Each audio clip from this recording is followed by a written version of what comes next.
sun had barely risen above Tan Sun Air Base, but the heat was already creeping in like an unwanted guest. Inside the dusty concrete hangar, three men prepared to tango with the sky. Captain Long, the legend stoic, battle-tested, the kind of pilot who could land a chopper on a teacup if you dared him. Beside him was Warrant Officer Kwong, his longtime co-pilot, a man whose mouth ran faster than any turbine engine. And trailing behind them, wide-eyed and dangerously optimistic, was Private Tio, a fresh-out-of-training rookie who still believed adventure meant fun. Their ride for the morning was a no-nonsense Huey helicopter, call sign V-31, assigned for a routine systems check, which in military terms meant, let's go burn some fuel and try not to die. As Long powered up the rotor, the blades roared to life, slicing the humid air with a vengeance. Tio, strapped in the rear cabin, looked like a goldfish caught in a leaf blower. His helmet wobbled on his head like it wasn't sure it belonged there. Captain, Kwong's voice crackled through the comms, remind me again, why is he coming with us? Long didn't answer. He just adjusted the throttle with zen-like calm. Tio, meanwhile, stared out the open side door with the reverence of a child seeing Disneyland for the first time. 10 minutes into the flight, Kwong leaned back toward Tio. You good back there, rookie? Why, yes, sir, this is amazing. Don't say that yet, Kwong replied, grinning. We haven't even hit the weird part. And then came the weird part. As they flew low over a sun-baked rice field, the warning panel in front of Long lit up with an aggressive red blink. Left door unsecured. Kwong squinted at the screen. Wait, which door? Long slowly turned his head toward the rookie. The left door, Tio's door, the one now swinging gently in the wind. Don't move! Kwong shouted so loud it nearly shattered the intercom. Tio froze. His hands gripped the doorframe like he was holding onto life itself, because he was. Long held the chopper steady, voice cool but deadly serious. Kwong, secure him, now. Kwong reached over, clipped his own harness to the internal rail, and crawled toward Tio like a soldier in a hurricane.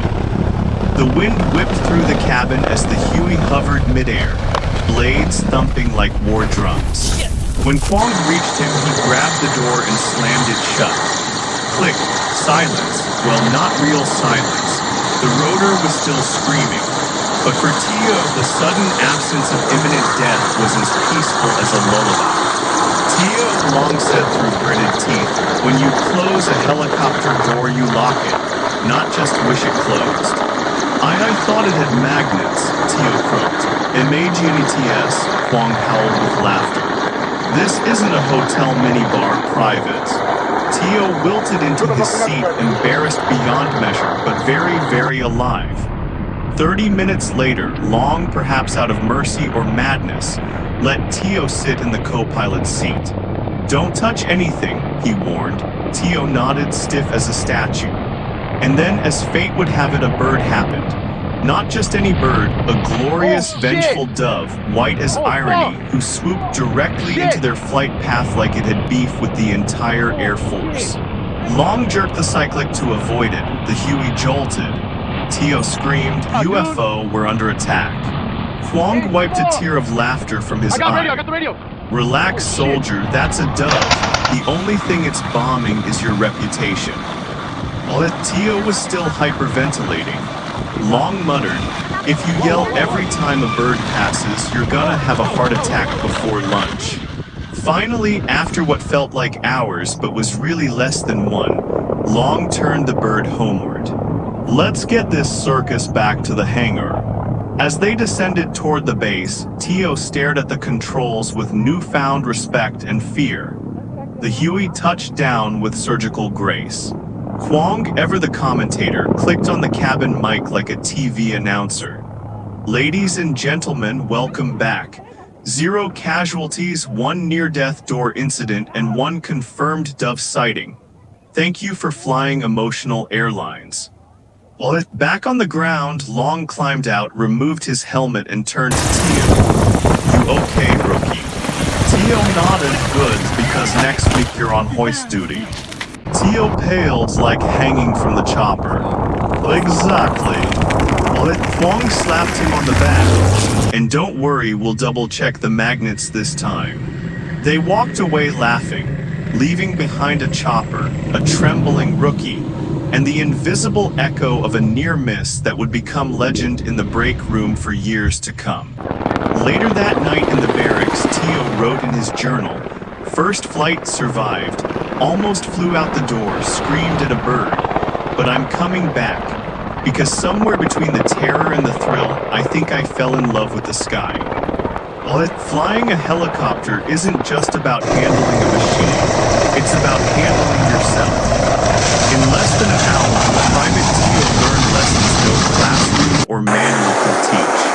Details can save your life. A single door not properly locked nearly ended his flight, and maybe more. In aviation and in life, there's no such thing as a small oversight. What you skip today might be what breaks tomorrow.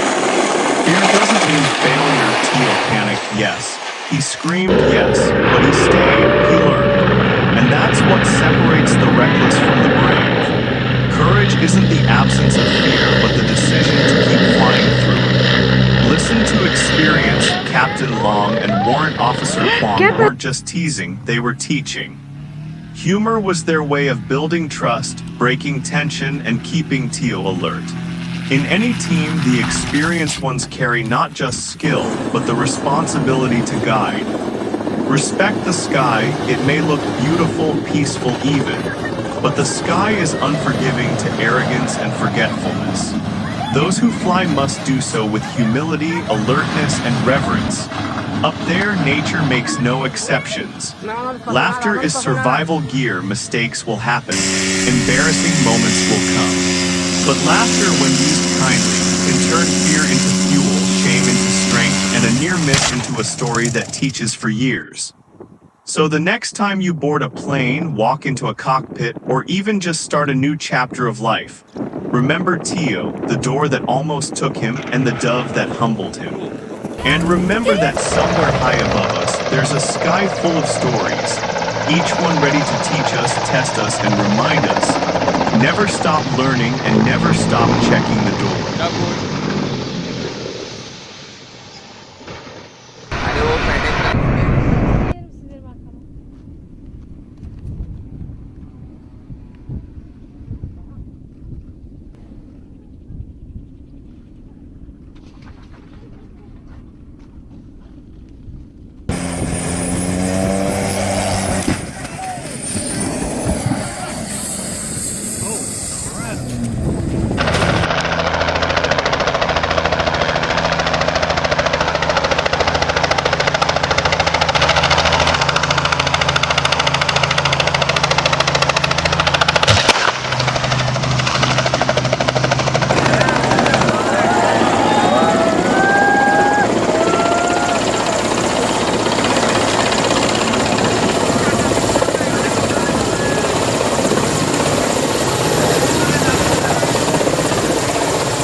Oh my god.